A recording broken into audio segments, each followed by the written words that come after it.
praises, honor, and glory be unto Shalom, Israel. Shalom, shalom. Just a little crank up before we go live.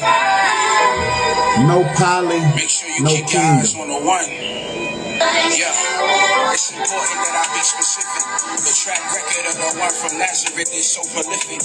We open scripture, see potent depictions, inscriptions of unequivocal wisdom from the one that's risen. I'm talking holes from 3 nails and abdomen incisions. I'm talking minor details like leaving John in prison while John was being condescending in this drama pending. It's always crazy when family become the opposition. I'm talking staying in Jerusalem 4 days. Why they look for you in every cardinal direction? That mean 4 ways. Found you in the temple, they say they've been stressing 4 days and at 12 years of age. You ask why you ain't checked here in the first place. No disrespect, I know you're supposed to be upset. It's just that the Passover wasn't over for me yet. The one standing in the pond, the Holy Spirit going dive on. In the shape of a dove, I'm who the nations gon' rely on. Who the local officials gon' spy on and lie on. Genesis said that I would crush the head of the python. Shook up the world before Cassius became my lead, convicting the masses of their sin. And if I lead, that's me, no magic. I'm not Bar Jesus like Acts 13.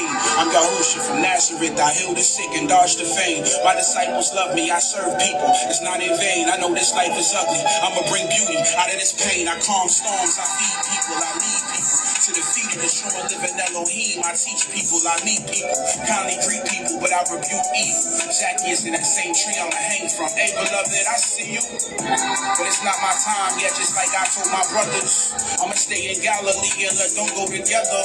Then I'ma change my mind and go solo and travel later. The Jews are out for blood, they want mine, they gotta be patient. But I ain't scared, I'ma see them. I know they traitors, no heart circumcision, they love tradition and status. Alright, y'all, we're gonna take off because it's all about getting the message out of anybody who's showing up. And this message is for those who gonna get the message. You know, you either gonna get it or you ain't. So, no poly, no kingdom. We know that poly is one of the more popular topics in the nation. Most definitely one of the more popular topics in the nation.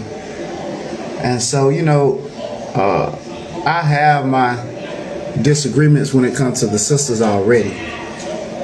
But now I'm starting to see more and more brothers like, nah, we ain't doing poly and this and this and this and this. And, you know, now you got brothers speaking out against it. And I really think it's because you guys don't understand. One, you don't understand the purpose of poly. You're not understanding the purpose of polygyny.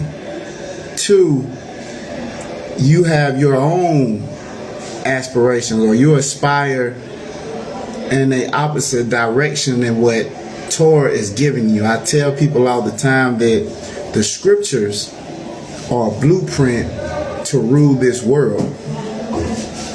Thy kingdom come, thy will be done. So many of the sisters who say poly just ain't for me, or the brothers who say poly just ain't for me, I don't care what's for you.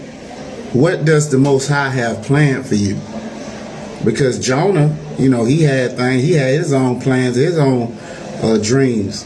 He had endeavors that he wanted to pursue that were contrary to what the Most High had planned for him. So I think this message is more so for the people who think or desire to reestablish the nation of Israel. Reason being, and one of the perfect examples of this is Dimona, the village of peace. If you have not heard of this community, you need to research this community because you have examples of camps throughout our nation. I'm not against camps, I am pro-camp. I'm definitely pro-camp because a camp is nothing more than a community. What I would like to bring up is that this is a group of people, they went out, it was 400 in short, I'm giving you the short version. 400 people left America. 1 out of every 4 came back. Like they was on some, boy, we miss Mizraim, because when they first left, things were tough. About 30 to 39 people made it to Israel, because they didn't go to Israel first. They had to stay in Nigeria or some part of Africa for a while before they made it into the land. They have been over there for 50 odd years, and that 30 people, those 30 odd people turned into 5,000. I'm not saying that all of their numbers can be accounted for due to poly or polygyny, but polygyny played a major part in it. You have families with 7 and 8 children living in a village where there's no crime, everybody's Torah abiding. You know, they have their personal observances when it comes to Torah, as far as, you know, they're vegans, whatnot. You know, all of us slightly differ when it comes to how we keep Torah. But this is a small kingdom, very small, but it's a small kingdom that is just all about the Most High, and they are breeding the children, the next generation, the exact same way. And the more children they have, the more children they end up becoming Torah-abiding citizens. So you give this community another 50 years, and what would the numbers be like? Better yet, what if we follow the blueprint? Because all they're doing is following Torah. They're using the blueprint, and they're winning outside of this nation because they don't aspire to have some fairy tale marriage. This, oh, I want to be married to Paul, I want to be married to Samson, I want to be married to this person, and we just gonna live like no. If you are talking about reestablishing the kingdom, poly is one of the more essential tools that can be used to fulfill that obligation.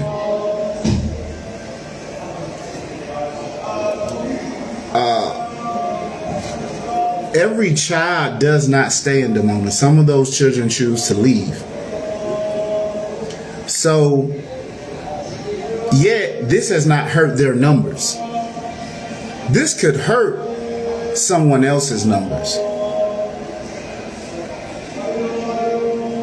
When you say that poly is not for you, what are you really saying? That I'm more important than the reestablishing of the kingdom, or I would drag the kingdom out. Like, we can take our time, because I'm not going to help you push out 10, 15, 20 soldiers. I talked to a sister that was against poly, but she's in a community as well, and they practice poly, but she's one of the sisters like, that's not for me. But she's telling me about the children. They're telling me about the children in this group. And so I asked her, I say, so hypothetically speaking, when this child grows up, would you support this child in all her endeavors? And she was like, most definitely. And, you know, I asked her why, and she listed off all these reasons of why this child would be a great person to support and to lead.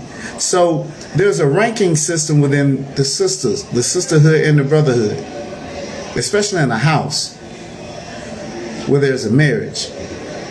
And you have women who have extremely gentle spirits.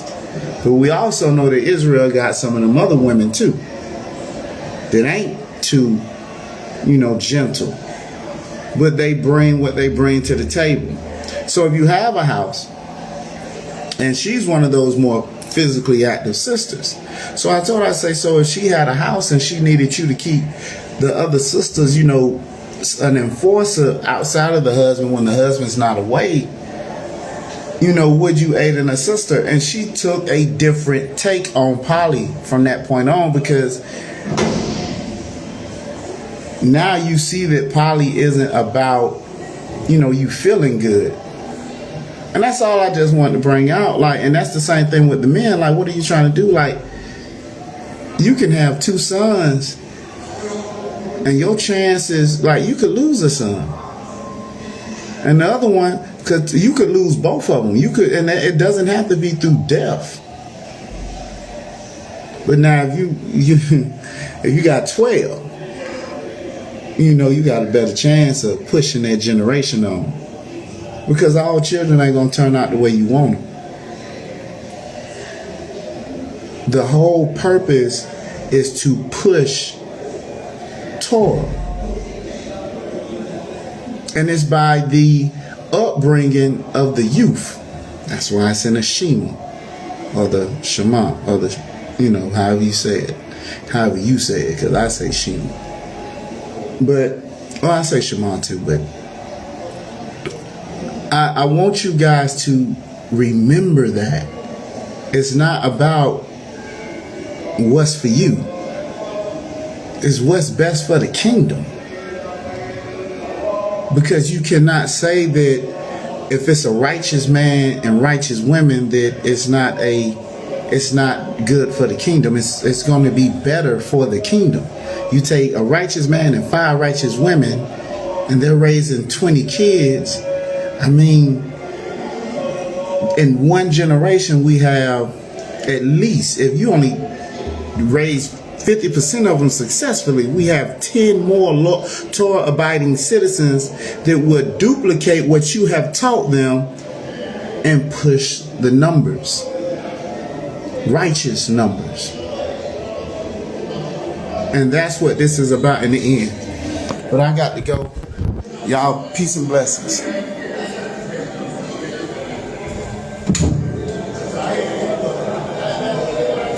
Well, thought I had to go.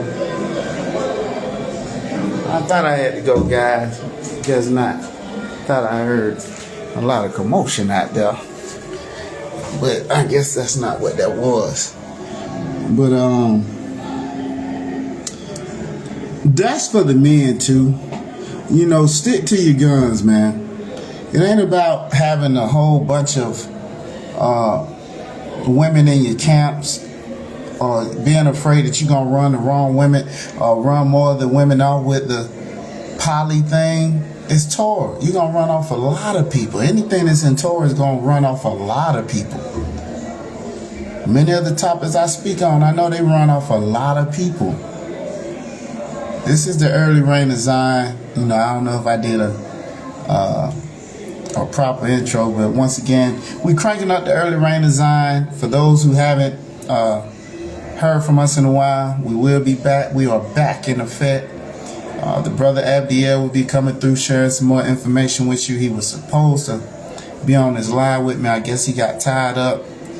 He'll probably come back and do a follow-up. I'm not sure. Not going to make any promises on that. But I do appreciate the time, brothers and sisters. May the Most High bless you and curse your enemies. I'm talking about devote them to utter destruction. If you living right, stay right.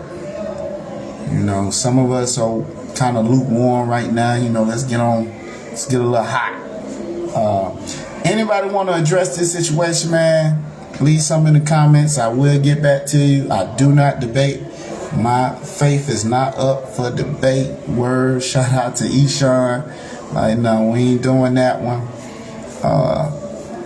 Hopefully we can get King Malachi in. We get King Malachi in here. We're going to discuss the promised land, man.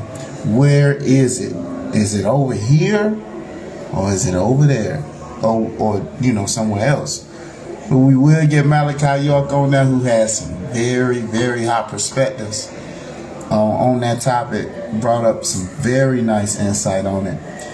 So, peace and blessings. Shalom, Israel.